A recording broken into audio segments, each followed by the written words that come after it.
দেখেন আমাদের বৃহত্তর একটা জেলা নোয়াখালী। আপনার নোয়াখালী যে ভাষা, ফেনী, লক্ষ্মীপুর, তারপর চট্টগ্রাম, মিরসরাই, কুমিল্লা, চাঁদপুর সবাই নোয়াখালী ভাষায় কথা বলে। আপনার 1821 সালে আমাদের নোয়াখালীর জন্ম। আর কুমিল্লা জেলার জন্ম হলো আপনার 1960 সালে। তো বিভাগ তো আমরাই দাবি করতে পারি, যেহেতু আমাদের পুরানো জেলা। এটার জন্য আমরা নোয়াখালী বিভাগ চাই। আমাদের যেমন বরিশাল যে ভাষাগত, ঠিক আছে, বরিশাল বিভাগ দিছে। তো আমাদের ভাষায় সবাই কথা বলে, আমাদের পুরান জেলা, আমরা কেন দাবি করতে পারি না? আমরা আমরা নোয়াখালী বিভাগ চাই। নোয়াখালী যদি বিভাগ না দেয়, আমরা কুমিল্লার সাথে থাকবো। আমাদের আলাদা বিভাগের জন্য আন্দোলন করবো, বা আমরা চট্টগ্রামের সাথে থাকবো। ফেনী, লক্ষ্মীপুর, আমরা চট্টগ্রামের সাথে থাকবো যদি বিভাগ না দেয়। তবে ইনশাল্লাহ আমরা আদায় করে ছাড়বো, যেহেতু আমাদের ভাষাগত 6টা জেলার মানুষে নোয়াখালীর ভাষায় কথা বলে।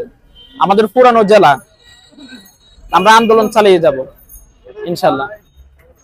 আমরা দেখেছি বিগত দিনে অন্য অঞ্চল নিয়ে যখন কথা আসে, অন্য নামে যখন কথা আসে, অনেকেই রাজি ছিল না যে অন্য অঞ্চলগুলোতে অন্যদেরকে নিয়ে বিভিন্ন ব্যঙ্গ বিদ্রুপ কথা বলছে। আমাদের নোয়াখালী বিভাগ হয়নি, এই কথা শুনে অন্য অঞ্চলের অন্য বিভাগের লোকেরাও খুব আশাহত হয়। কারণ তারা মনে করে নোয়াখালী এত চূড়ায় আছে, নোয়াখালীর এত বিখ্যাত ব্যক্তিত্ব, এত শিল্প বাণিজ্য, এত প্রবাসী রেমিটেন্স সহ সবকিছুতে নোয়াখালী যখন অগ্রগণ্য। নোয়াখালীর পাশে আপনারা জানেন যে কোনো একটা অঞ্চলের সবচাইতে প্রাকৃতিকতা, নৈসর্গিক যে বিষয়গুলো আছে, যেমন সেটার মধ্যে আমাদের নোয়াখালীর নিজুম দ্বীপ সারা বাংলাদেশে একটা নয়, সারা পৃথিবীতে এটা একটা পরিচিত নাম। আমরা দেখেছি আমাদের পাশে বঙ্গোপসাগর, আমাদের এখানে নোয়াখালীটা নিজস্ব একটা যে ভৌগোলিক মাত্রাটা, এটা আমরা অনেক অগ্রগামী আছি। আমরা কেউ কোনো বিভাগ যদি সরকার করতে চায়, তাতে আমাদের কোনো বৈরিতা নাই। কিন্তু আমাদের বিভাগ, আমাদের নাম হবে আমরা নোয়াখালী বিভাগ নামেই করব। কারণ আমরা নোয়াখালী, আমাদের একটা গান আছে, আমরা মোল্লা মুন্সি আলেম জালেম কোনটা আঙ্গ কম, আমরা নোয়াখালীরা, আমাদের সব আছে। আমরা নোয়াখালী বিভাগটাও বাস্তবায়ন করে ঘরে ফিরবো, এটাই আমরা প্রত্যাশা করছি।